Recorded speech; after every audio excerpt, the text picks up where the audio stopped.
Bismillahirrahmanirrahim. Assalamualaikum warahmatullahi wabarakatuh. Kami daripada kumpulan PISMP PI 2621 keluaran Mei 2025 akan membentangkan tentang pengenalan sukatan pelajaran di SKP Pendidikan Islam tahun 4. Seterusnya. Okey, jadi sebelum tu kami akan membentangkan tentang konsep merungkai standard, iaitu yang pertama, standard dalam dokumen kurikulum merujuk suatu pernyataan tentang perkara yang murid perlu tahu dan boleh dilakukan selepas mempelajari sesuatu topik atau unit dalam mata pelajaran. Yang kedua, pernyataan umum tentang hasil pembelajaran, iaitu perkara yang murid perlu tahu dan boleh dilakukan selepas mempelajari sesuatu topik dalam mata pelajaran.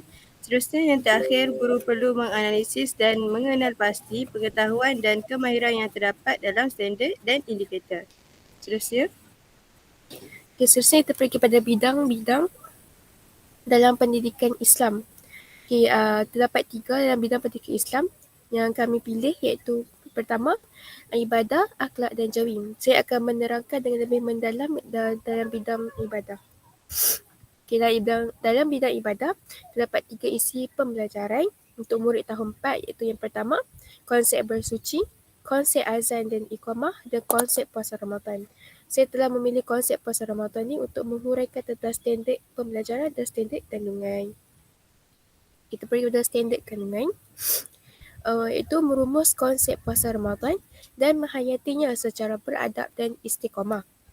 Untuk standard pembelajaran, murid dapat menyatakan maksud puasa Ramadan, menerangkan hukum puasa Ramadan berdasarkan dalil nakli serta terjemahannya, menjelaskan syarat-syarat wajib, syarat-syarat sah dan rukun puasa Ramadan, menguraikan sunat-sunat puasa Ramadan, menganalisis perkara-perkara yang membatalkan puasa Ramadan, dan yang terakhir sekali adalah merumus kepentingan puasa Ramadan, melaksanakan ibadah puasa Ramadan secara beradab dan istiqamah.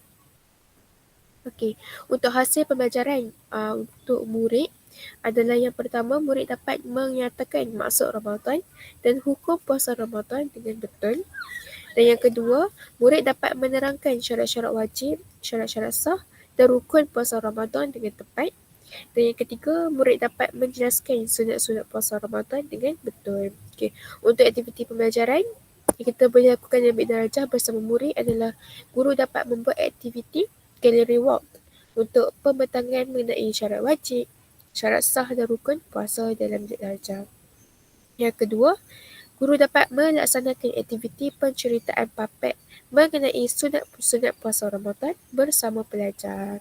Okey, seterusnya. Baiklah, untuk yang seterusnya, kita lihat bidang akhlak. Terdapat 4 isi pembelajaran, iaitu yang pertama, adab berpakaian, yang kedua, adab beriadah, yang ketiga, adab berjiran, dan yang terakhir sekali untuk bidang akhlak Pendidikan Islam tahun 4 adalah adab terhadap guru.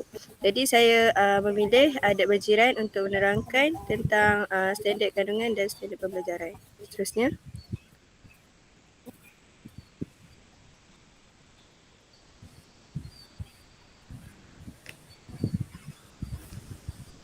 Okey, untuk standard kandungan yang saya pilih di bawah tajuk adab berjiran, iaitu nombor 3, merumus adab berjiran yang menepati syarak dan mengamalkannya secara beradab dan istiqamah.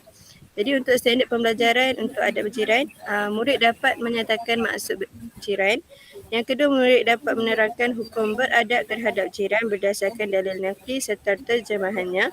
Yang ketiga, murid dapat menjelaskan hak-hak jiran. Seterusnya, murid dapat mengaplikasi adab berjiran yang menepati syarak. Kemudian, murid dapat menganalisis kepentingan adab berjiran yang menepati syarak. Dan murid dapat merumus adab berjiran yang menepati sunnah Rasulullah SAW. Seterusnya, yang terakhir, murid dapat memelihara adab berjiran dengan mencontohi Rasulullah SAW dalam kehidupan secara beradab dan istiqamah. Jadi, untuk seterusnya. Okey, dilihat yang pertama, hasil pembelajaran untuk adab berjiran, iaitu murid dapat menyatakan maksud jiran serta boleh menjelaskan hukum beradab terhadap jiran berdasarkan dalil nakli serta terjemahannya dengan tepat. Yang kedua, murid dapat menyenaraikan sekurang-kurangnya 6 daripada 12 hak-hak jiran dan mengaplikasikan adab berjiran yang menepati syarak dengan betul. Yang ketiga, hasil pembelajaran untuk adab berjiran adalah murid dapat menganalisis 6 daripada 8 kepentingan adab berjiran yang menepati syarak dengan tepat. Jadi untuk aktiviti pembelajaran adab berjiran, iaitu guru membuat penerangan kepada murid-murid tentang maksud jiran, dalil nakli, adab terhadap jiran dan hukum adab terhadap jiran dengan menggunakan bantuan slide PowerPoint. Yang kedua, guru mengarahkan murid untuk menyenaraikan tentang hak-hak jiran berdasarkan gambar yang diberi, kemudian dibentangkan melalui aktiviti galeri wall, aktiviti galeri wall di dalam kelas. Yang ketiga, untuk aktiviti pembelajaran adab berjiran adalah guru memilih murid menggunakan aplikasi spin wheel untuk tujuan mengkategorikan kepentingan adab berjiran menggunakan papan tulis. Seterusnya, Okey, kes seterusnya adalah bidang jawi, iaitu terdapat 4 unit, iaitu perkataan yang mengandungi huruf hamzah, yang kedua perkataan pinjaman bahasa Inggeris, yang ketiga perkataan tradisi dan yang keempat adalah perkataan pinjaman bahasa Arab. Okey, seterusnya.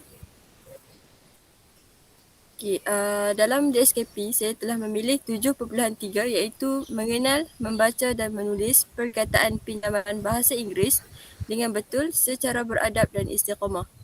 Okay, untuk standard pembelajaran pula, murid dapat mengenal perkataan pinjaman bahasa Inggeris dengan betul, kemudian murid membaca perkataan pinjaman bahasa Inggeris dengan betul, kemudian menulis perkataan pinjaman bahasa Inggeris dengan betul, menulis ayat yang mengandungi perkataan pinjaman bahasa Inggeris dengan betul dan terakhir adalah mencintai tulisan Jawi sebagai warisan budaya bangsa.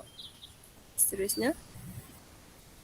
Okay, untuk aktiviti pembelajaran yang telah saya pilih iaitu guru mengagihkan murid kepada 3 kumpulan utama, aktiviti pen and pick untuk membaca perkataan dan ayat pinjaman bahasa Inggeris dengan betul. Kemudian untuk aktiviti kedua, guru memberikan pelesesin kepada setiap kumpulan untuk membentuk perkataan pinjaman bahasa Inggeris dengan betul. Okay, daripada hasil pembelajaran, murid dapat mengenal dan membaca perkataan pinjaman bahasa Inggeris dengan betul dan murid dapat menulis perkataan pinjaman bahasa Inggeris dengan betul dan terakhir adalah murid dapat menulis ayat yang mengandungi perkataan pinjaman bahasa Inggeris dengan betul. Itu sahaja daripada ketua kami. Sekian, terima kasih.